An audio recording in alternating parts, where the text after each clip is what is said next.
ఇంత జరుగుతున్నా సీనియర్లు ఎందుకు మౌనంగా ఉంటున్నారు? ఎందుకు మాట్లాడలేని పరిస్థితి? ఇప్పుడు ఎక్కడికెళ్ళినా ఆ బట్టి సీనియర్లు విక్రమార్క సల్లగుండా ఆళ్ళు కాంగ్రెస్ పార్టీలో ఎవరైతే ఒరిజినల్‌గా ఉన్నారో హ్మ్.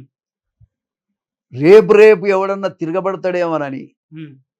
తన సంఖ్యను పెంచుకోవడానికే ఇప్పుడు బీఆర్ఎస్ పార్టీలో అందరిని లాగేసుకుంటున్నాడు. ఉన్న కాంగ్రెస్ ఒరిజినల్ ఉన్నోళ్ళని కూడా బయటకు పంపిస్తాడు. వినరా? కాంగ్రెస్ పార్టీని లీజుకు తెచ్చుకున్నాడు. లీజ్ లీజుకు తీసుకున్నోడికి ఏముంటదా? వానికి గిట్టాడు అవసరం లేదు. వానికి ఏ దానికి అవసరం భూమి ఎట్లుండా కూడా అవసరం. పండిన కాడికి పండించుకుంటాడు అంతే. కాబట్టి ఇవాళ ఆయన లీజుకు తీసుకున్న పెద్ద మనిషి ఈ కాంగ్రెస్ పార్టీ. తద్వారా ఆయనకేం బాధ్యత లేదు. ఏవో కట్టబెట్టారు ప్రజలు. వచ్చిందా ముఖ్యమంత్రి వచ్చింది కావాలనుకున్నా కూడా అయినా ఎట్లయినా తిడితే అయినా కేసీఆర్ని తిట్టాలి. కేసీఆర్ తిట్టడమే ప్రజలకు వ్యతిరేకత ఉంది, నువ్వు తిట్టినావు, జనం కూడా ఆమోదించిరే అనుకుందాం. ఇప్పుడు నువ్వు బాధ్యతలో ఉన్నావు అవసరమా? నీ పనితో చూపించు. కేసీఆర్ తప్పిదస్తుడని నీ పనితో చూపించు. కేసీఆర్ తిడితే లాభం ఏంటి? నీ గోషుడు విక్తా, నీ గొంగడు విక్తా, ఆయన అప్పుడు ఎమ్మెల్యేలు మార్చలేదా, నేను మార్చలేదా అంటే ఏమన్నట్టు? అది తప్పు చేయలేదా, ఇది నేనెందుకు తప్పు చేస్తా, తప్పేముంది అన్నట్టుంది.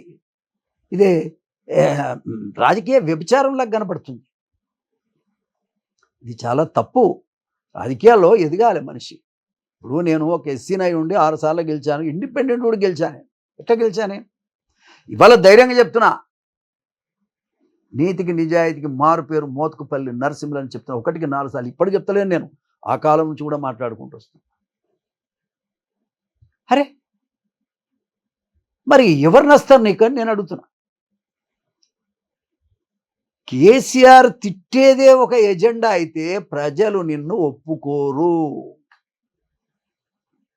చంద్రబాబు నాయుడు లాంటి మహనీయుడి పెద్ద నాయకునిగా ఎగ్జాంపుల్గా తీసుకొని ఆ దాటలో నడువు పోని అట్లన్నా. సడన్ గా ఏంది చంద్రబాబు మీద చాలా సాఫ్ట్ కార్నర్‌తో మాట్లాడుతున్నారు? నేను ఎప్పుడైనా మంచి మంచి అంటే మొన్న ఆయన జైలు పడితే ఎవడ కొట్లాడింది? పోయినావు. జైల్లో పడితే మొగోడు మాట్లాడలే, ఆంధ్రలో మాట్లాడలే, తెలంగాణలో మాట్లాడలే.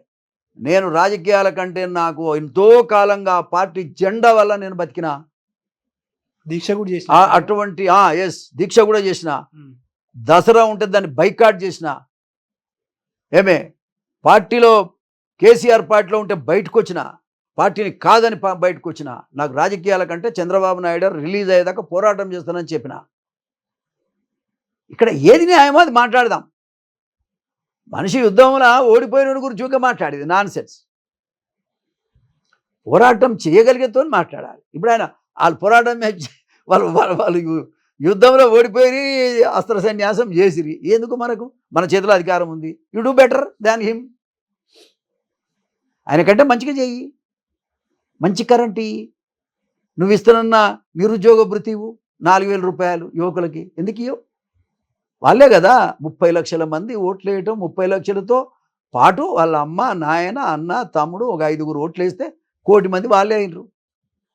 వాళ్ళంతా పోరాటం చేసి నీ కొరకు చేసి గెలిపిస్తే ముళ్ళ కంచెలేసి కొడుతున్నావు. ఇవాళ జడ్సన్ అనేటువంటి ఒక తమ్ముడు, వికలాంగుడు, దళితుడు, పార్టీ నుంచి సస్పెండ్ చేస్తేవి.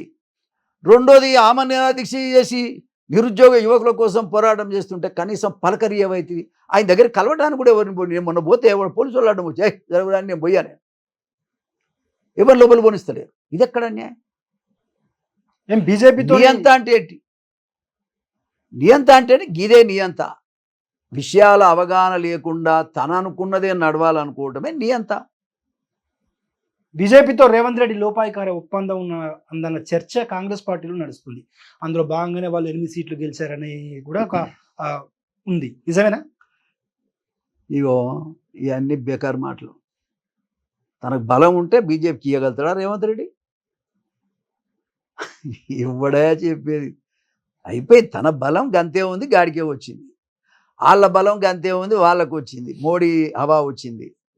ఏమండి, కేసీఆర్ గారు మొన్న ఓడిపోయింది కాబట్టి ఆ ప్రాబ్లమ్స్లో వాళ్ళు ఉన్నారు, వాళ్ళు ఓడిపోయారు.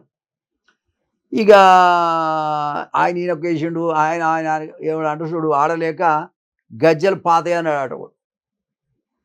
వానికి ఆడొస్తే గజ్జలు పాత అయితేంది, కొత్త అయితేందా? ఆడరాక కాబట్టి రాబోయే కాలంలో జగన్ గతే రేవంత్ రెడ్డి గారు కూడా పడుతుంది. పార్టీ బతకాలి. పార్టీ బతకాలంటే పార్టీ హైకమాండ్ కానీ పార్టీలో ఉన్న పెద్ద మనుషులు కానీ ఆలోచన చేసి బతికేయాలని నేను కోరుకుంటున్నా.